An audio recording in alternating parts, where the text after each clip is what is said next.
Hello friends, welcome to my YouTube channel. സുശാന്താണ്. എല്ലാവരും സുഖമായിരിക്കുന്നു എന്ന് വിശ്വസിക്കട്ടെ. മാർക്കറ്റ് അതിൻ്റെ വീക്കിലി എക്സ്പയറി കഴിഞ്ഞു.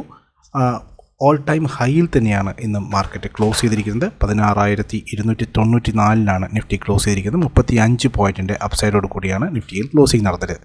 സെൻസെക്സ് 123 പോയിൻറ്റിൻ്റെ ഉയർച്ചയോടുകൂടി 54,492 ക്ലോസ് ചെയ്തിരിക്കുന്നത്. നിഫ്റ്റി ബാങ്കിൽ ഇന്ന് 193 പോയിൻറ്റിൻ്റെ ഇടിവോടുകൂടി 35,834 ക്ലോസ് ചെയ്തിരിക്കുന്നത്. പടിപടിയായി മാർക്കറ്റ് ഉയർത്തതിന് ശേഷം ബൈയിങ് ദൃശ്യമായെങ്കിലും അവസാനത്തെ 2 മണിക്കൂറുകളിൽ ചില പ്രോഫിറ്റ് ബുക്കിംഗ് ആണ് ഇന്ന് നിഫ്റ്റിയെ താഴേക്ക് നയിച്ചത്. 13,349 എന്ന് പറയുന്ന ഹൈ ക്രിയേറ്റ് ചെയ്തതിന് ശേഷമാണ് നിഫ്റ്റിയിൽ ചെറിയ രീതിയിലുള്ള സെൽ ഓഫ് കണ്ടത്. ഏഷ്യൻ മാർക്കറ്റിൽ ചെറിയ രീതിയിലുണ്ടായിരുന്ന വീക്ക്നെസ് ആയിരുന്നു മാർക്കറ്റിലേക്ക് നയിച്ചത്. മാത്രമല്ല ബാങ്കിങ് സ്റ്റോക്കുകളിൽ ഉണ്ടായിരുന്ന പ്രോഫിറ്റ് ബുക്കിംഗ് മറ്റൊരു കാരണമാണ് നിഫ്റ്റിയെ താഴോട്ട് നയിച്ചത്.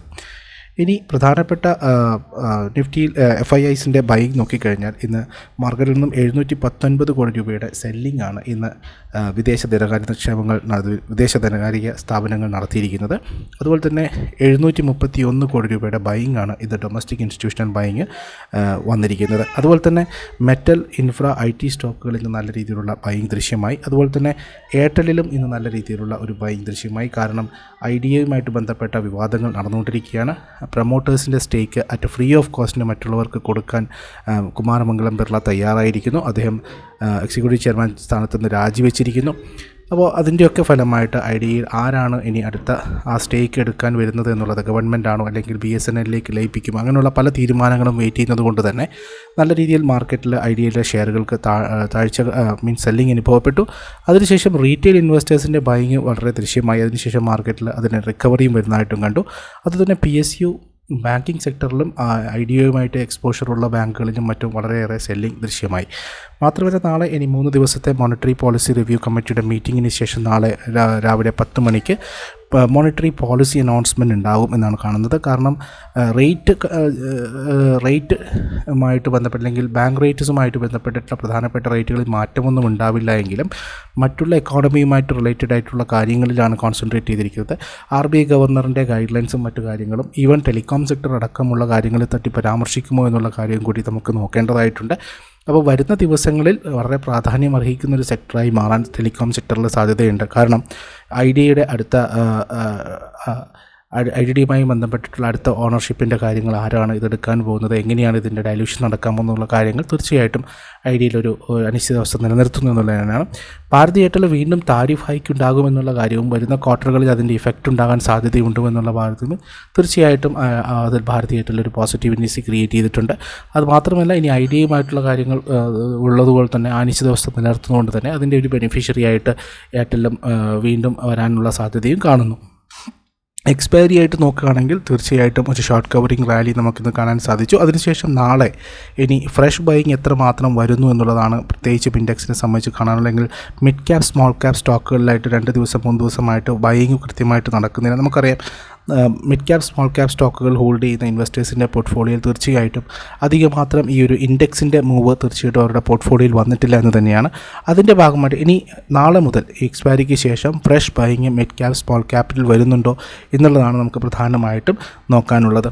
അപ്പം ഇപ്പോൾ US മാർക്കറ്റിൽ ഇന്നത്തെ ഇപ്പം ലഭിക്കുന്ന വാർത്ത, US മാർക്കറ്റിൽ വളരെ പോസിറ്റീവായിട്ടുള്ള ട്രേഡാണ് നടന്നുകൊണ്ടിരിക്കുന്നത്. ഇന്നലത്തെ ചെറിയൊരു ഇടിവിന് ശേഷം ഇന്നൊരു റിലീഫ് റാലി എന്ന തരത്തിൽ ഡോ ജോൺസിൽ 186 പോയിൻ്റ് ഉയർച്ചയും, നാസ്ഡാക്കിൽ 84 പോയിൻ്റ് ഉയർച്ചയും, S&P 500ൽ 18 പോയിൻ്റ് ഉയർച്ചയോടും കൂടിയാണ് ട്രേഡിംഗ് നടക്കുന്നത്.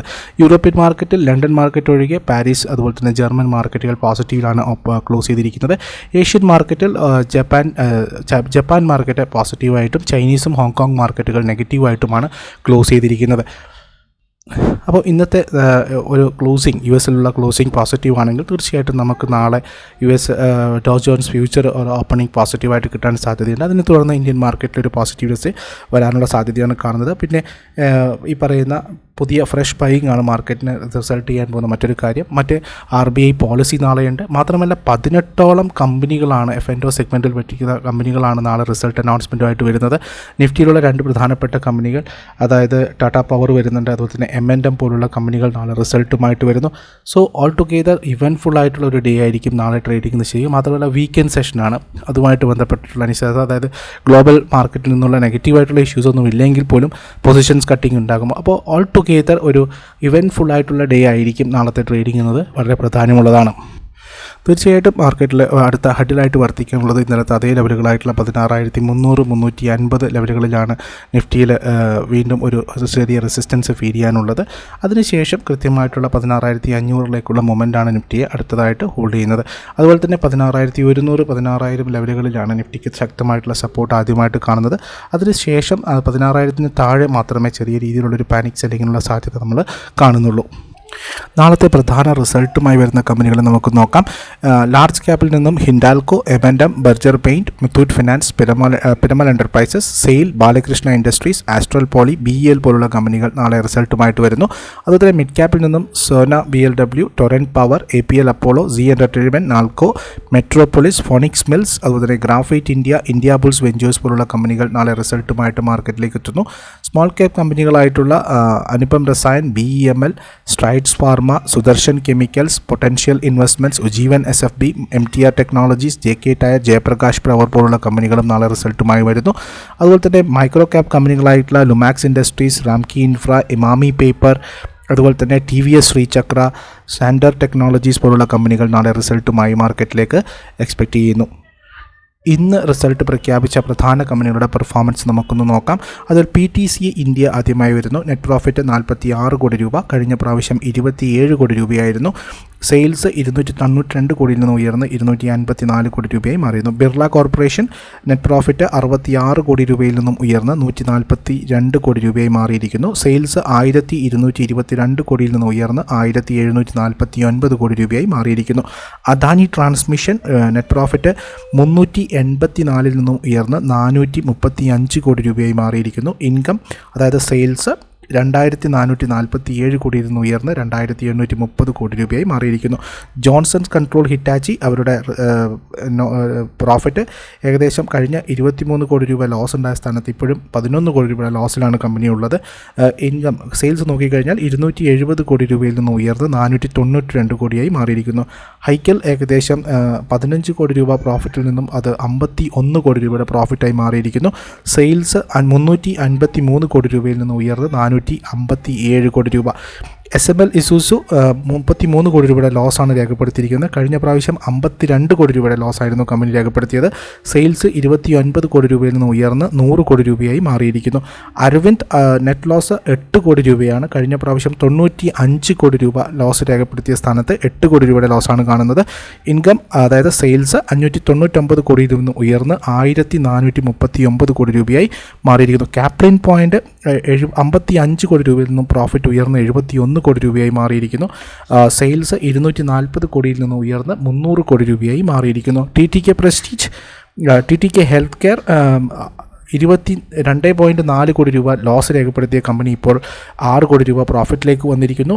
116 കോടിയിൽ നിന്നും 171 കോടി രൂപയായി സെയിൽസ് ഇൻക്രീസ് ചെയ്തിരിക്കുന്നു. സിയാറ സാനിറ്ററി വെയർ അതായത് 46 ലക്ഷം രൂപ പ്രോഫിറ്റിൽ നിന്ന് ഉയർത്തി 12.2 കോടി രൂപയുടെ പ്രോഫിറ്റായി മാറിയിരിക്കുന്നു.